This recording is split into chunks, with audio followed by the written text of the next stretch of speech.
You're listening to the Wealthy Future Lawyer Squad podcast. I'm your host, Lauren Klein. I've created a signature coaching program for law students to show you how to build confidence, design your dream life, create wealth, and thrive in law school and beyond. I am here to show you how to work on both your money and your mind so you too can become a wealthy future lawyer. Let's get started, squad.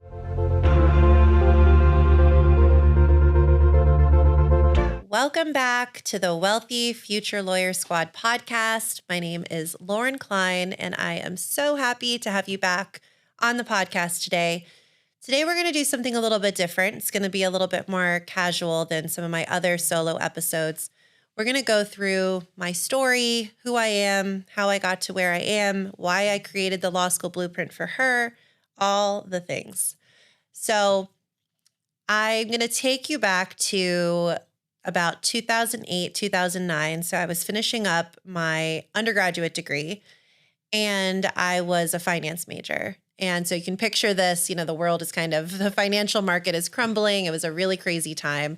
I was interning at Merrill Lynch and the broker that I was interning for said, listen, you might want to think about doing something else right now. The financial industry is kind of a mess. Why don't you maybe do something else? And then you can always jump back into the financial space. And I kind of thought to myself, well, my parents always said that I love to argue a lot and I'm very stubborn and analytical. And so maybe I'll go to law school. I always thought that might be something I would want to do.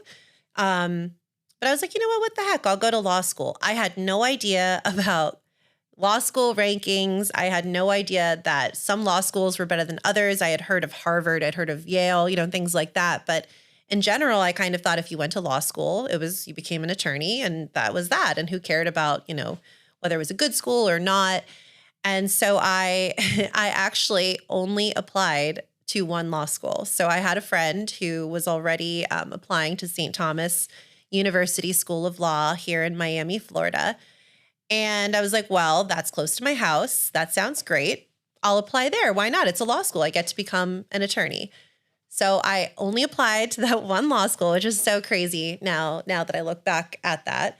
But they offered me a 75% scholarship. And I figured, hey, that sounds great. I might as well take the scholarship, go to law school, take my 3 years, see what happens after that. I had no idea if I wanted to practice law, if I wanted to do something else, but I kind of just figured if I'm an attorney, if I know how the law works, then if I start a business or no matter what I do, I'll have a leg up on a lot of people and no one will be able to mess with me and I'll have confidence in what I'm doing because I'm an attorney. And so I went to law school. They're still not knowing whether I'd practice or not, but I ended up taking a business and corporations type class, business entities, whatever it was called.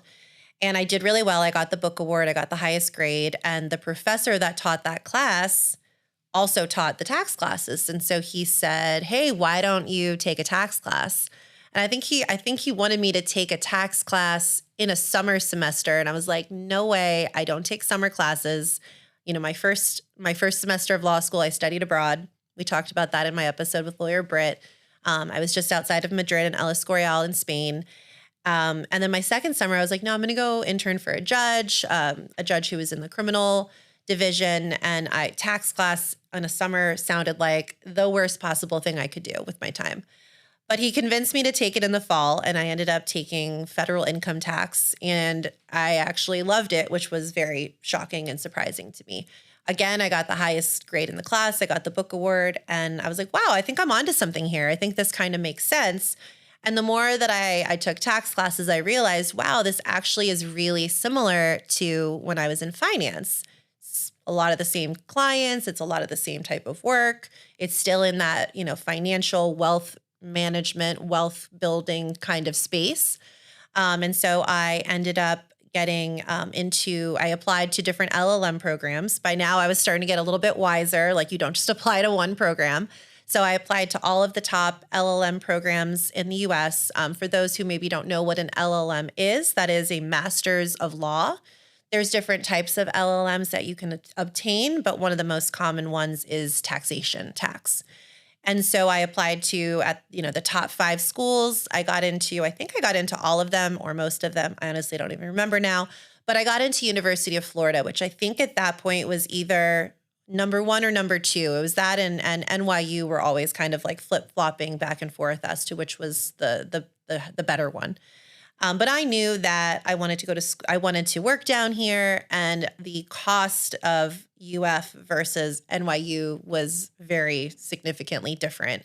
The cost of UF was a state school, and obviously living expenses in Gainesville, which is where UF is, are much less expensive than Manhattan, obviously, for obvious reasons. And so I went to UF. And while I was there, all the big accounting firms and the big law firms were doing, their OCI, their on-campus recruiting. And I interviewed with, I think at that point, none of the law firms even were interested in me. I think I applied and they just were like, nope. But I got interviews with, I think all or maybe the 3 of the big 4 accounting firms. So I interviewed with Deloitte, I interviewed with PwC, and I got a job offer from Deloitte, which was fantastic. So I was able to, that was halfway through my semester while I was up there getting my LLM. So I was able to kind of, for the first time, it felt like in years since I started law school, I was able to breathe a little bit. I had a job. It wasn't really paying that great. I think my starting salary was like $65,000, which, is maybe great. But if you have what did I have? I think I had $120,000 in student loans at that point. Not the highest that I've heard, but $65,000 with all those loans was a little like, ooh, this doesn't seem like that much. But I was like, hey, this is a great job. It's going to look great on my resume. I get to work in this big fancy building, in downtown Miami, overlooking the water, benefits, all the things. So I was like, well, this is great. I'll take this job. Started out there. I have to say, at Deloitte, I worked with some really wonderful people. One of the best bosses that I ever had was the guy that I worked for at Deloitte. He was really, really sweet man. I lived in Fort Lauderdale where I still live now. And he would be like, oh, I'll drive to meet you in Boca, so you don't have to come to Miami. So really great people. But I quickly realized that Big 4 public accounting just was not the right fit for me whatsoever. So after about a year, I decided to go to a boutique firm and go into private practice rather than public accounting. I knew a lot of attorneys who started in public accounting. Most don't stay. A few sometimes do, but usually if people are going into the tax space, they kind of use the Big 4 as like a, springing board for their next job. Also, when I graduated, the economy was still kind of getting better. So the law firms were not hiring as much as they are now. And kind of a fun fact and something that's interesting, now law firms, as opposed to then, are really having a hard time retaining kind of that mid-level associate type level. And so I think that could open up a lot of opportunity for people to kind of follow the same career path that I did, where I started in, Big 4 accounting, but then I went to a boutique firm. And I ultimately use that to get into big law. And I think there's going to be a lot of opportunities for people to do that if big law is something, that you're interested in. So was with the boutique firm. I kind of jumped around a little bit between a few boutique firms, which a lot of people were like, don't do that. That's a bad idea. It doesn't look good on your resume. But I was like, well, I'm just trying to figure out where I'm happy and where, make this law career thing make sense. And it was really stressful. The first few years of being an attorney can be really, really tough. I felt like, I felt like in law school, like I really had no idea what I was doing. And I didn't know, I had very little confidence in my abilities. I was really stressed out. I felt like, go back and listen to the episode with Angela Vorpahl where, we were talking about how we in law school and then as brand new attorneys, we felt like very much like everyone's like kind of playing hide the ball. Like, we're not going to tell you how this works. We're not going to really tell you what you need to do to succeed. You have to figure it out yourself, and best of luck. And that's how I felt very much so my first few years of practice. So when I was kind of bouncing around between a couple of boutique firms, I ended up at a firm in Boca Raton that was really well known. And as far as like boutique firms for estate planning, tax, and probate litigation. So they hired me. I was the only tax associate in the whole firm. So there was a bunch of partners and me, which was kind of intimidating and a little crazy. That's usually not how the business model of law firms are supposed to work. Typically, you want like a lot of associates and a few partners managing them. But for reasons that I would eventually figure out, they were having a hard time keeping associates. It was a really hard few years. They gave me a lot of work. I was really overworked and underpaid, I would say. But the big silver lining to working there was they really gave me a lot of very interesting matters, a lot of different types of estate planning and tax planning, writing memos on sophisticated issues, doing research, drafting estate plans, litigating IRS type cases. So I got a lot of very, very valuable experience while I was there, which was huge. I remember when I left and I went to Holland and Knight, one of the partners said, we're kind of like the Marlins. You know, we train you up and we make you really good. And then you leave us. Marlins is a baseball team here in South Florida, for those who don't know that. But I really did learn a lot while I was there. It was really, really hard though. I remember I would wake up every day so stressed out. I wouldn't, take the time to like have a good morning and a peaceful morning and set it up the way that I now do, or I try to do now. I wasn't aware that that would actually make my day better, make me more productive.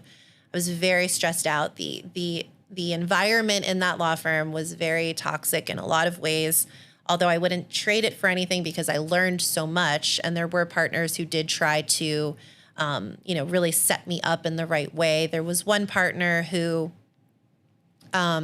really, he was the one that pushed me to get involved with the tax section of the Florida bar.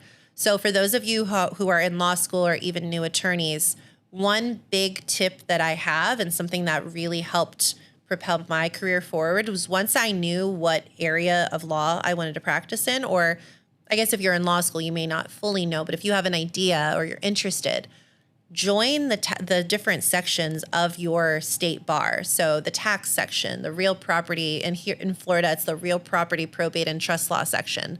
You can join. I'm sure there's litigation. There's so many different sections depending on your state and where you live. But join those organizations, because for a number of years I was the co-chair of the new tax lawyers section of the tax section of the Florida bar.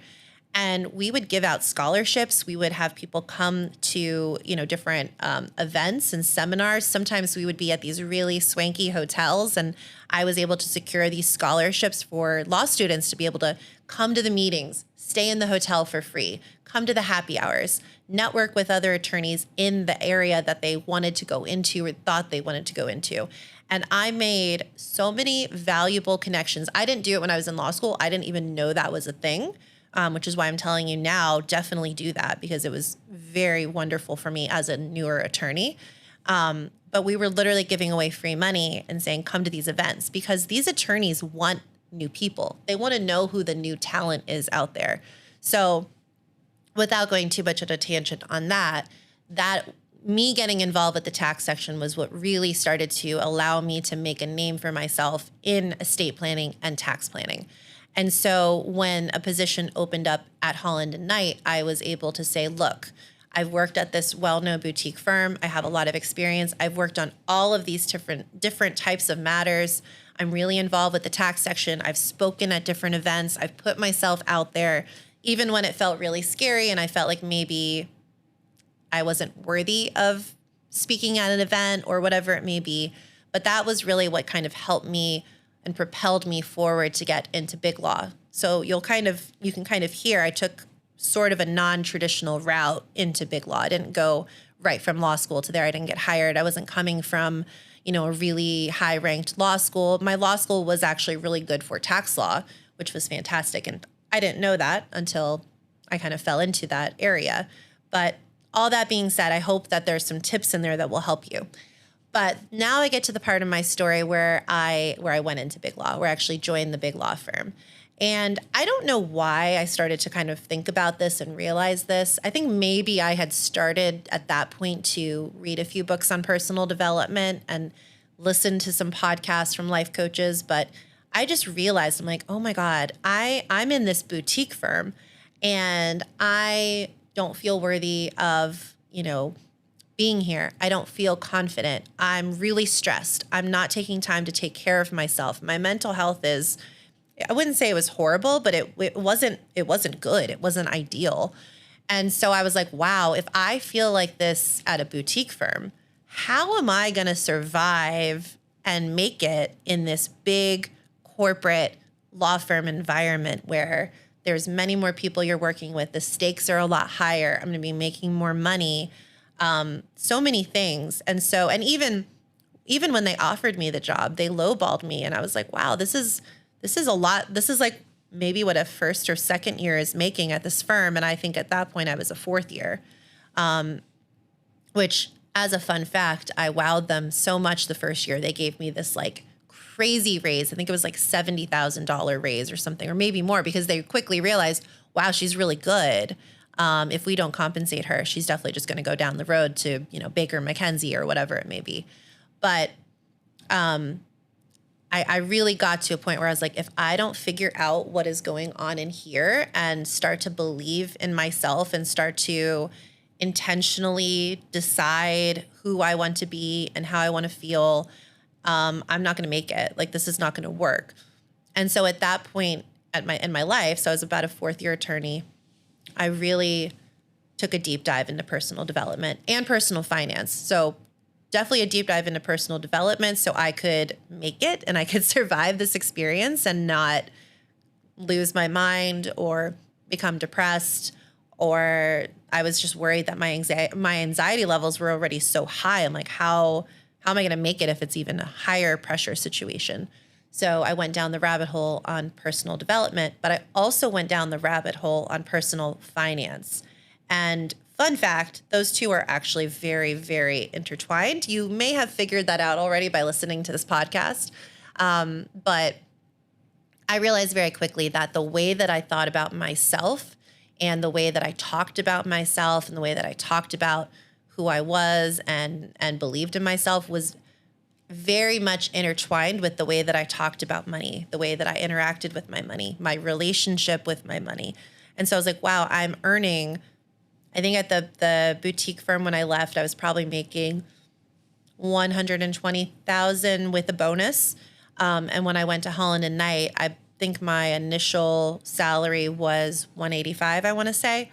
And so that was a significant jump. And I was also going to be potentially eligible for bonuses on top of that $185,000. And I was like, okay, if I don't know how to handle my money and if I don't get my mindset right, just in here in general, and if I don't get my mindset right around money, then what am I doing all this for? Why am I making this sacrifice? I was driving from Fort Lauderdale to Brickell every single day. I'm like, why am I making the sacrifice of my time, not spending as much time with my husband, not being at home as much, not going to see my friends as much? I'm going to be commuting all this time. If I'm doing this, I better make sure that these little soldier dollars are working very hard for me, so I'm not kind of squandering this opportunity that definitely was not placed in my lap. I definitely grabbed the opportunity and put it there, but I wanted to make sure that I was taking full advantage. And I also wanted to make sure, because at this point I had started to look around at the more senior attorneys that I was working with or that I was networking with. And I was starting to realize that a lot of them were not happy or satisfied in their career, maybe in their lives even. And I was like, okay, I want to make sure that no matter what happens in my career, I am in control. I'm able to call the shots. If I'm not happy, I can go and do something else, that I'm building my own wealth. I'm not just making more money and then immediately spending more money. If you go back to my episode with Amon Costigan, we talked a lot about like inflationary lifestyle creep and all the creeps that can happen when you start to make more money and you buy a nice car and you buy a big house and you do all these things, and there's nothing inherently wrong with those things. But if you're not being intentional with your spending and the way that you design your life, you very well could end up in a situation where you feel trapped. You feel like you can't make a move. You feel like you can't pivot. And I say feel, and I emphasize that word because I firmly believe, and I've heard it from so many, especially partners that I work with, there's no way I can retire. There's no way I can do this. So-and-so was able to retire because they had money from their parents or XYZ. And I remember thinking, even as I was like in the beginning of my self-development journey, thinking, you say that like that's truth. Like it's absolute law written in the stars that you can't go to a different firm, or you can't start your own firm, or you can't leave the practice of law altogether. But is that actually true? Could you make some moves, some pivots in your life, some decisions, and do what you want to do? Or is this just a story that you're telling yourself that it's not possible for you and you've just convinced yourself that it's truth? And once you start thinking this way, it's very hard to kind of go back, because anytime someone says something very definitively, I'm always like, but is that really true? Or is that just what you're telling yourself and your brain is telling you to keep you safe? So I'm in Big Law. I'm working on my personal development. I'm driving hours and hours every single day, and I'm making the best use of that time. I'm listening to, personal finance and real estate investing podcasts. I'm listening to life coach podcasts. I'm listening to people who are not only successful in their careers and their businesses, but are also enjoying a level of happiness and satisfaction in their lives that I was not seeing from my colleagues and the people around me. And I was constantly feeding my brain with this positive, healthy, inspiring, motivating, educational material that was really starting to spark something in me and spark a complete change in my life and the way that I started viewing myself and my money. And so as I'm in this firm, I'm starting to make more and more money. I'm quickly becoming a very valuable associate. So they're paying me more. My bonuses are increasing. And I'm realizing that I had this big aha moment. I'm like, a lot of that was happening because of the work that I was putting in and the work that I had already put in. But a lot of it was happening because I was starting to believe in myself, and I was starting to hold myself out as someone who should be valued, and hold myself out as someone who felt confident in their own skin and really was like, this is me. This is like, if you value me and you want to keep me, then you need to pay me. And I mean, you don't say it like that, but that was the attitude and the energy that I was really putting out. And so I was quickly realizing that all of this work that I was doing behind the scenes on my mindset and my money mindset and my just approach to life was actually translating into success in my career that I had not even anticipated. And so during this time, my husband and I, we started investing in real estate. We bought 2 different properties. We put that on hold until we kind of see what's going on with the market. And I really haven't dedicated time right now to try to find deals. I firmly believe there's always deals out there, but you got to focus on what you're focusing on. Right now, that's my law firm, Flourish Law Group. That's this podcast and my babies and my husband and my friends. So I got to the point where I was like, wow, this is all happening in my favor. This is all working. There's these unexpected consequences, positive consequences to the work that I'm doing on my mind. And then the pandemic hits. Our law firm, like many, many others, completely shuts down for a very long period of time. And I was pregnant. So I got pregnant in January of 2020, not realizing obviously that the pandemic was coming. And so I'm sitting in my house working so many hours because we were literally, it was so weird because when the pandemic hit, the firm actually withheld some of our pay. They cut our salaries. They were hoping it was temporary, but who knew? Because they wanted to make sure that the firm had enough cash reserves that they wouldn't have to fire anybody. And so I was busting my butt. I was really trying to make sure that I was billing as many hours as possible, that I was proving to them that I could be a rock star associate, that even though we were going through this crazy time, a global pandemic, even though I was pregnant, that I was still the best. And I was trying so hard to just prove myself and show that I was worthy of the money I was making, and I was worthy to have the salary increased once the pandemic was over and to get a bonus and all of these things. And simultaneously, during this exact same time period, I'm sitting there in my home office, really excluded, like so many of us were. And especially because I was pregnant, and I was listening to a lot of different podcasts from different life coaches. I was trying to really flood my brain with positive information, trying to stay upbeat as I'm working all these crazy hours and sitting there like watching the world burn essentially.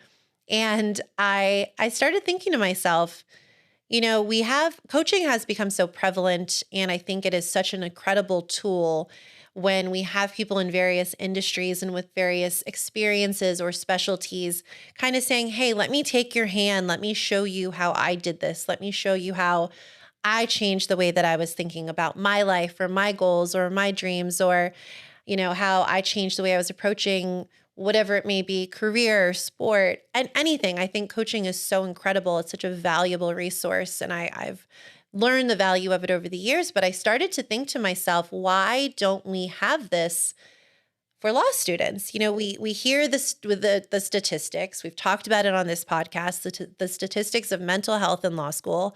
It's not good. And there's so many other issues too that we, go back and listen to former episodes, especially the one with Angela Vorpal, where we talk a lot about the toxic environment that law school can sometimes, create, and the kind of hide the ball mentality and all of the things.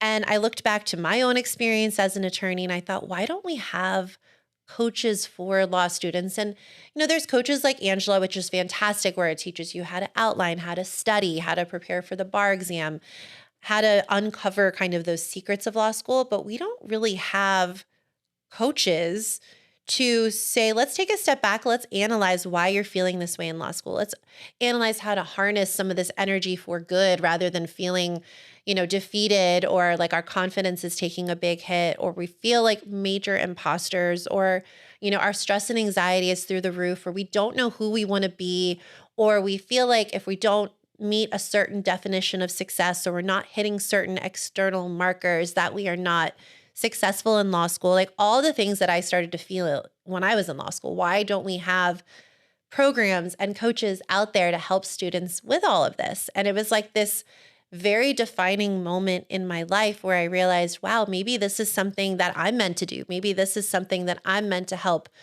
law students with. I'm meant to kind of go back to law school Lauren and other people who are like me and say, hey, let's link arms, let's connect, let's make sure that we're talking about what you're going through. We're talking about the struggles, especially for first generation law students and attorneys. What are you going through? It's normal. How do we reframe the situation? How do we learn to network and build those connections? How do we take our goals and actually create our dream life, our dream law school experience, our dream attorney career, whatever it may be, or if we want to pivot, whatever it is, whatever big goals we want to set, whatever dreams that we have for our life, why not sit down and talk about those things? And so the Law School Blueprint was born. Eventually it became the Law School Blueprint for her.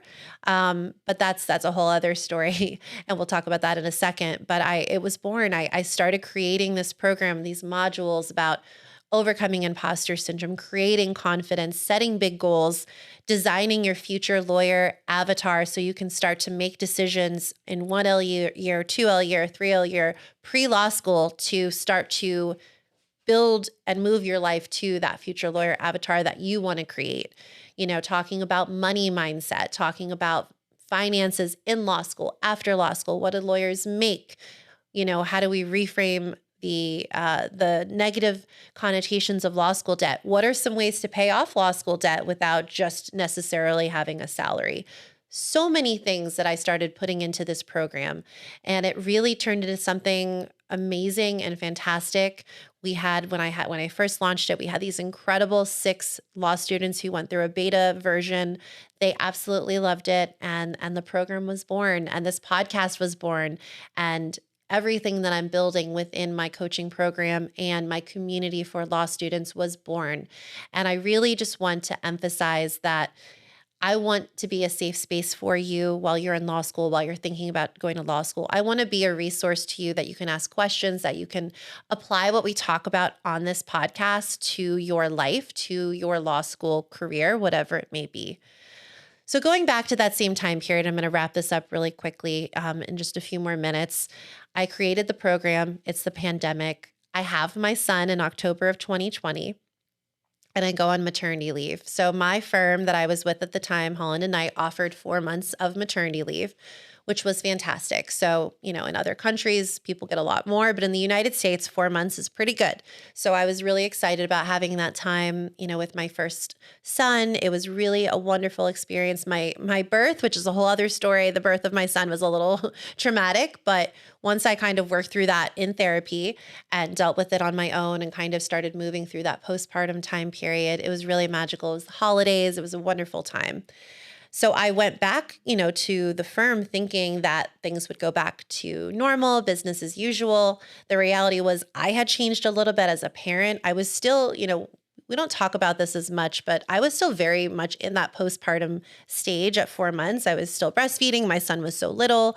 But I went back ready to work. I was ready to go back in, jump back in, do all the things.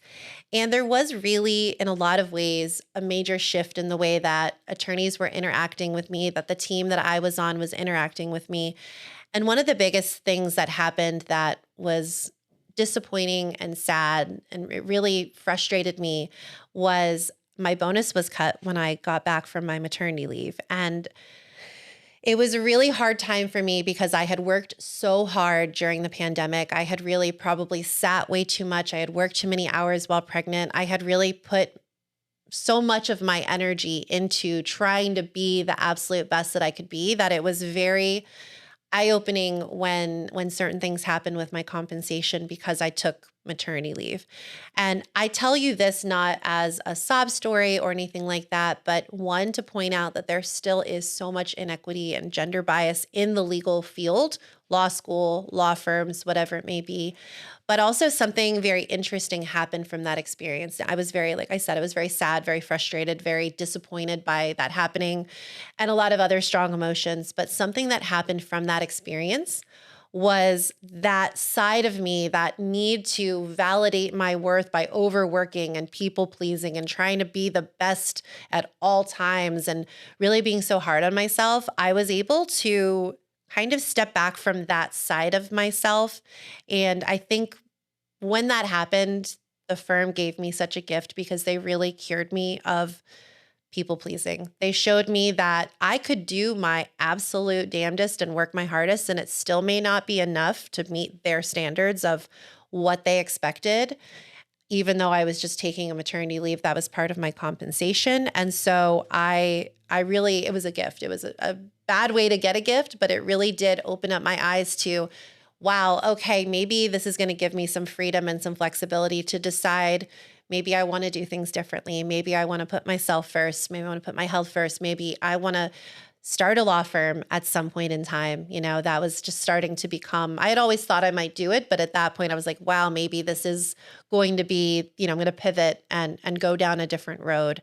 And it was really it was a big change in my life, and in good ways and in bad ways. And I share it so you can hear that experience and you can kind of take that for what it is as you enter into your own law school careers. But flash forward to now, I had a second son. I went back to the firm for a bit, and then I realized it was time.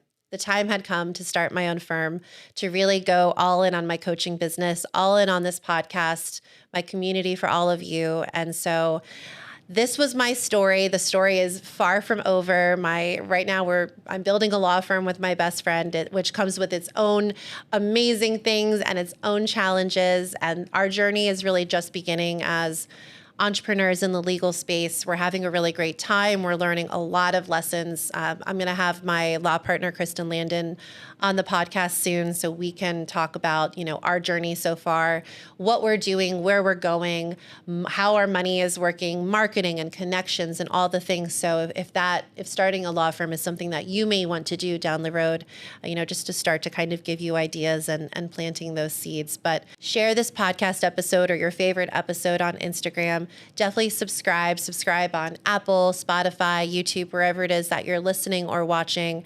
Follow along. There's going to be so many amazing episodes coming out this year and, of course, next year for season 2. So I can't wait to meet so many of you. Send me your issues. Send me what you're going through. DM me on Instagram, Lawyer Lauren Klein. Let's connect and let me help you become a wealthy future lawyer. Thank you so much.